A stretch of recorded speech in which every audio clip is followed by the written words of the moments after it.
Afternoon everyone. Magandang hapon po sa ating lahat. Nag-headset po ako kasi maulan. Hindi naririnig. Ayan, ang pag-uusapan po natin ay tungkol sa Gcash. Ay, bago ang lahat, kumusta po tayo? Maulan po, ingat-ingat po tayo. At ang pag-uusapan po natin ito tungkol sa Gcash, mga kasari.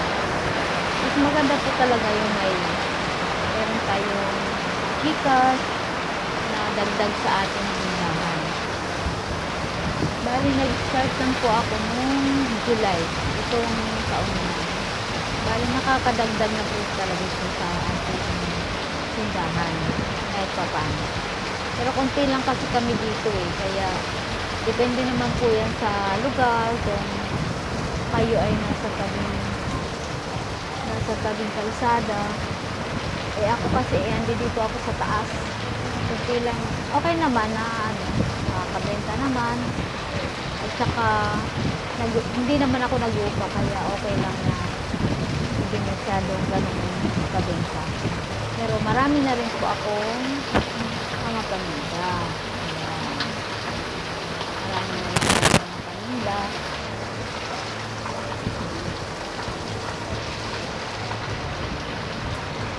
Ayan po, naputol po kasi may bumili.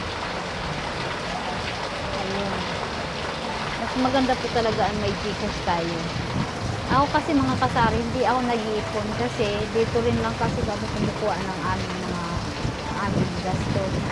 Kaya pag nagkapera ako, ipapamili ko talaga siya kaagad. Kaya pinaparuling ko talaga kasi dito lahat kinukuha, pagkain, ang mga alaga kong mga pusa, pagkain namin, kaya hindi makapagtabi. Pero pasalamat na rin ako at may tindahan ako kasi hindi lahat palabas, at least meron pumapasok na pera sa atin. Ayan, maulan, lakas ng ulan kasi. At ayan, sobrang nakakatulong ang ating Gcash sa ating puhunan kahit pa paano. Kasi nagka-cash in. Ang 1,000 mga kasari, 10 lang talaga ang inaano. Kaya ako tulad ng 10. Tapos, 200 pa, 1,000, 10 lang ang charge ko. Kaya, kahit pa paano nakakadagdag siya. Cash in, cash out, load, dito lang din sa Gcash ko inaano.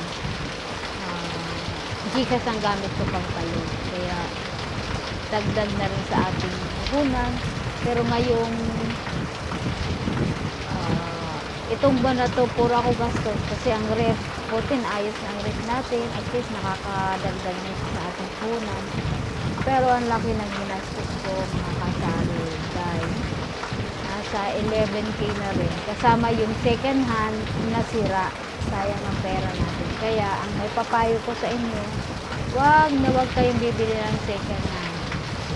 Pera na lang kung talagang alam nyong nag-yellow, kapitbahay nyo, laging nakikita, mas maganda kung gano'n. Pero yung hindi nyo kabisado, wag kayong bibili. Dagdag na rin, charge to experience na rin yan na wag basta-basta bibili ng ref ng gano'n. Kasi ako naman ang iniisip ko, para makabenta tayo, para makadagdag kita, mas lalong nalaot. Naging malaki tuloy ang gastos natin sa atin.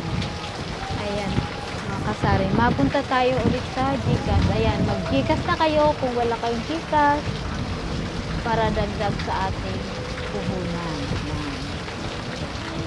At yan, kahit pa paano meron pa rin naman paninda.